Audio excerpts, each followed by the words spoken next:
अस्सलाम वालेकुम। तो आज हम बात करेंगे माइग्रेशन स्किल असेसमेंट की।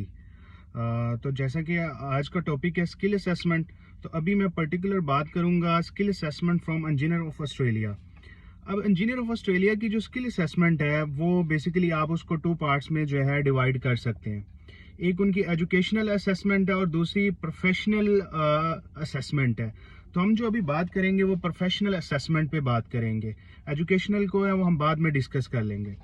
तो मैं आपको ये बताता चलूँ कि प्रोफेशनल असेसमेंट के लिए आपको कौन कौन से डॉक्यूमेंट्स रिक्वायर हैं और वो आपने किस तरह जो है अरेंज करने हैं। सबसे पहले जो चीज़ चाहिए होगी वो आपकी एविडेंस ऑफ एम्प्लॉयमेंट चाहिए। अब एविडेंस ऑफ एम्प्लॉयमेंट का मतलब ये है कि आपने इंजीनियर ऑफ ऑस्ट्रेलिया को हर एक चीज़ देनी है जिससे वो ये आपको पॉजिटिव आउटकम दे सकें कि जनाब इस बंदे ने इस पीरियड से लेके इस पीरियड तक इस पोजीशन पे काम किया। उसके लिए सबसे इम्पोर्टेंट है आपके पास जो आपको चाहिए है एक एम्प्लॉयमेंट लेटर चाहिए। ठीक है, जो एम्प्लॉयमेंट लेटर है उस एम्प्लॉयमेंट लेटर की जो रिक्वायरमेंट है वो ये है कि आपने उसको कंपनी का जो भी ऑफिशियल लेटर हेड है उसके ऊपर आपने बनवाना है और आपने अपनी मिनिमम 5 जो है वो जॉब डिस्क्रिप्शन जो है वो लिखनी है उसके ऊपर। ठीक है, इसके अलावा आपने अपना पासपोर्ट नंबर और इसके अलावा जो आपकी पोजीशन थी और किस डेट से वो आपकी पोजीशन स्टार्ट हुई है ये बहुत इंपॉर्टेंट है।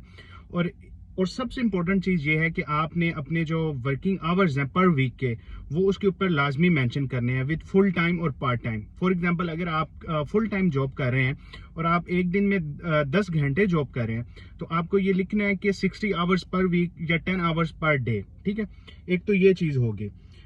उसके अलावा उस लेटर के ऊपर आपका जो HR है उसकी ईमेल होनी चाहिए, उसका फ़ोन नंबर होना चाहिए और उसकी स्टैम्प भी होनी चाहिए। ठीक है, और कोशिश ये करनी है फॉर एग्जांपल जो आपके लेटर्स हैं अगर आप ने फॉर एग्जांपल एक जगह पे जॉब की और आपने उसको छोड़ दी है तो जो आपके एक्सपीरियंस लेटर होने चाहिए वो जब आपने जॉब छोड़ी है उसके बाद के होने चाहिए। ठीक है, और जो आपकी करंट जॉब है उसके ऊपर लेटेस्ट डेट्स होनी चाहिए। ये नहीं कि आपने 6 मंथ पुराना जो है एम्प्लॉयमेंट लेटर दे दिया है और अब आप अभी तक करंट जो जॉब उसी ऑफिस में कर रहे हैं। तो आपने लेटेस्ट एम्प्लॉयमेंट लेटर देना विद लेटेस्ट डेट्स के साथ। और इसके अलावा जो इम्पोर्टेंट चीज़ है जो आपने एक रेफरेंस लेटर बनवाना है। ठीक है, और रेफरेंस लेटर में सीन ये है कि आप अपने 5 जॉब डिस्क्रिप्शन लिखने पड़ेंगे आपको। और अगर आप अपना रेफरेंस लेटर जो है फॉर एग्जांपल वो नहीं बनवा सकते तो आपने ये करना है कि आपने एक एनुअल परफॉर्मेंस रिपोर्ट होती है। ठीक है, वो अपने आपने जो आपके लाइन मैनेजर होंगे फॉर एग्जांपल आप मैकेनिकल इंजीनियर है, केमिकल इंजीनियर है, आपने अपने लाइन मैनेजर से एक उसे क्या बोलते हैं एक रेफरेंस लेटर लेना है। ठीक है, और उसके ऊपर आपने अपनी जो मेजर आपकी जॉब्स थी आपने उनसे वो मेंशन करवाना है।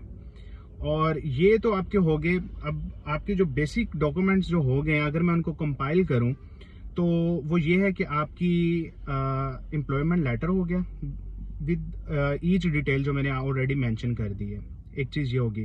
दूसरी चीज़ अब ये होगी कि ये तो है आपका प्राइमरी डॉक्यूमेंट, आपके जो एम्प्लॉयमेंट लेटर है, आपकी जो सैलरी स्लिप्स हैं, आपकी जो कॉन्ट्रैक्ट लेटर है, ये सब है प्राइमरी डॉक्यूमेंट।